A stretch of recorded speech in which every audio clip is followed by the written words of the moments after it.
उठो तो ऐसे फक्र हो बुलंदी को, झुको तो ऐसे बंदगी भी नाच करे। नमस्कार, मैं चावली चौधरी राजसमंद तक के माध्यम से हम आपको आज दिग्दर्शन कराने जा रहे हैं राजसमंद के एक विराट व्यक्तित्व का, जो स्वतंत्रता सेनानी, समाज भूषण और राजसमंद रत्न रह चुके हैं, जिन्होंने मानवता और राष्ट्र हित के लिए अपना संपूर्ण जीवन समर्पित कर दिया। आइए हम आपको दिग्दर्शन कराते हैं भारतीय स्वतंत्रता आंदोलन के इतिहास में राजसमंद के स्वतंत्रता सेनानी देवेंद्र कुमार कर्नावट के विराट व्यक्तित्व का। के फैमिली मेंबर से हम बात करेंगे कि किस तरह उन्होंने राजसमंद से एक आज़ादी की लड़ाई लड़ी। जी सर, आपका स्वागत है हमारे चैनल में। जी, किस तरह से राजसमंद से एक जो स्वतंत्रता सेनानी थे, जिन्होंने राजसमंद से अंग्रेजों से लड़ाई लड़ी, किस तरह उन्होंने लड़ाई लड़ी थी? यह घटनाक्रम है सन 1940 का, जब मेवाड़ के ऊपर मेवाड़ महाराणा और अंग्रेज सरकार दोनों का आधिपत्य था और उस समय महात्मा गांधी की आवाज़ से पूरा देश भीग रहा था। उस समय गांधी सेवा सदन के संस्थापक स्वतंत्रता सेनानी देवेंद्र कुमार कर्नावट ने 16 वर्ष की अवस्था में अपने घर परिवार को छोड़कर राजसमंद की सड़कों पर महात्मा गांधी की जय बोलते हुए भारत माता की जय बोल। ये वही स्थान है जहां पर बैठकर देवेंद्र कुमार कर्नावट अपने साथियों के साथ भारतीय स्वतंत्रता आंदोलन के लिए क्रांतिकारी योजनाओं का सृजन किया करते थे, संचालन किया करते थे। जो राजसमंद के सेनानी थे वो एक साथ बैठ करके योजना बनाते और रात के अंदर सारी योजना बनाकर दूसरे दिन हमें क्या करना निर्धारण करते थे। ये कहाँ का स्थान? राजनगर गांव के अंदर है, जो टूटी फूटी अवस्था में था और अब इस मकान गिर चुका है। जी, हम आपको रूबरू कराते हैं इस महान स्वतंत्रता सेनानी के परिवार से। देवेंद्र जी कर्नावट की माता श्री, बड़े भाई छोक और उनकी मां का चित्र है। हम आपको रूबरू करा रहे हैं देवेंद्र कुमार कर्नावट की विलक्षण स्मरण शक्ति से, जिसका आज भी साक्षी है ऐतिहासिक कुंभलगढ़ दुर्ग, जहां नजरबंद लोक नायक माणिक्यलाल वर्मा के संदेश को बिना कागज पेन के मुख जबानी याद कर पूरे राजसमंद में फैलाया था इस वीर सिपाही। भारत छोड़ो आंदोलन प्रारंभ हुआ, उस समय मेवाड़ प्रजामंडल के लोक नायक माणिक्यलाल वर्मा को कुंभलगढ़ दुर्ग के अंदर नजरबंद कर दिया गया था और इस आंदोलन को प्रारंभ करने के लिए लोक नायक का संदेश बहुत आवश्यक था। उस समय देवेंद्र कुमार कर्नावट राजनगर से कुंभलगढ़ दुर्ग तक पैदल गए। ऊपर उनकी तलाशी ली गई, कोई कागज पेन तो नहीं है। बाबूजी से मिले और कहा कि आप संदेश दें। माणिक्यलाल जी वर्मा ने कहा, संदेश लिखोगे किस पर देवेंद्र? कि आप धीरे धीरे बोलिए, मैं अपने मस्तिष्क में याद रखूंगा और नीचे जाकर इसे लिख दूंगा। पूरे संदेश को याद कर वो कुंभलगढ़ दुर्ग से नीचे लौटे। नीचे एक हरकारा अपने घोड़े और कागज पेन के साथ तैयार खड़ा था। वहाँ पे संदेश लिखा गया और वो तत्काल उदयपुर पहुँचा। दूसरे दिन मुद्रित हुआ और तीसरे दिन पूरे मेवाड़ के अंदर उसका मुद्रण हो गया। अब हम आपको ले चलते हैं इतिहास के उन स्वर्णिम पृष्ठों की ओर, जब ब्रिटिश सरकार के कड़े पहरे और विपरीत परिस्थितियों के बाद भी किस प्रकार से इस मातृभूमि के वीर सिपाही ने हस्तलिखित दीवार पत्र निकाले और जन जन तक अपना संदेश पहुंचाया। हुआ कांग्रेस का विशेषांक जनपद का निकला, जिसकी 25,000 प्रतियां प्रकाशित हुई।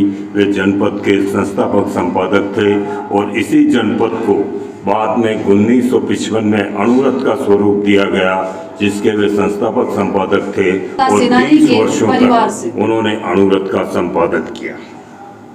अगले क्रम में हम आपको ले चलते हैं उस महत्वपूर्ण घटनाओं की ओर, जब 1938 में स्वतंत्रता आंदोलन को गति देने के लिए देवेंद्र कुमार कर्नावट ने अपने साथियों के साथ किया नवयुवक मंडल का गठन। ये न समझना निर्मोही हूँ, मुझको तुमसे प्यार नहीं, 2 माओं के दूध का कर्ज चुकाना अब मेरी जिम्मेदारी है। इस उद्घोष के साथ भारत छोड़ो स्वतंत्रता आंदोलन में देवेंद्र कुमार कर्नावट अपनी शादी के मात्र 24 दिनों बाद गिरफ्तार कर लिए गए और उन्हें उदयपुर सेंट्रल जेल में कैद कर दिया गया। और उदयपुर सेंट्रल जेल के अंदर बंदी बनाए गए और 12 सितंबर को उनकी रिहाई हुई। आइए देखें किस प्रकार से ब्रिटिश दासता ही नहीं, सामाजिक रूढ़िवादिता, छुआछूत और अस्पृश्यता के खिलाफ बिगुल बजाया देवेंद्र कुमार कर्नावट ने। तत्कालीन राजसमंद राजनगर के अस्पृश्य समझे जाने वाले परिवारों के साथ किस प्रकार से उन्होंने खाना खाया और समाज के सामने एक मिसाल पेश की। 44 के बीच में राजसमंद नगर में जो ऊंच नीच छुआछूत थी, उस छुआछूत के विरोध में उन्होंने स्वर बुलंद किए और सन 42-44 के अंदर हरिजनों खटीकों के यहाँ जाकर के अपना भोजन ग्रहण किया, चाय पी और छुआछूत के ऊपर प्रहार किया।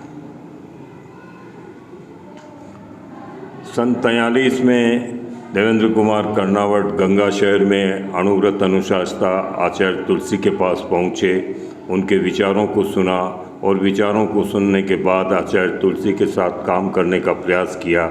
लेकिन जब बीनासर में वह पहली बार पुनः वापस आचार्य तुलसी के पास गए तो वहाँ बीकानेर महाराजा शार्दुल सिंह जिस तरह से राष्ट्रीय ठाट बाट से स्वागत समारोह हुआ, उसे देखकर मेरे पिताजी के मन में बहुत निराशा हुई और वो वापस मेवाड़ लौट गए। हम आपको रूबरू कराने जा रहे हैं समाज की एक ऐसी घटना से जब आज से 75 वर्ष पूर्व बिना घूंघट के खादी की वेशभूषा में शादी करना एक बहुत बड़ी चुनौती थी। उस वक्त भारत माँ के समाज के इस क्रांतिकारी ने अपनी पत्नी अंजना देवी के साथ विवाह किया। हम आपको दिखाते हैं किस प्रकार से इस युग पुरुष, इस युग ऋषि ने सन 1964 में इसी राजनगर राजसमंद के गोराजी कालाजी मंदिर में, जहां पशुओं की बलि दी जाती थी, उन मूक प्राणियों को बचाने का आह्वान किया। पशुओं को भी मनुष्य की तरह जीने का अधिकार है और पशु बलि, मांस, शराब आदि का विरोध कर समाज के सामने एक अनुकरणीय उदाहरण प्रस्तुत किया।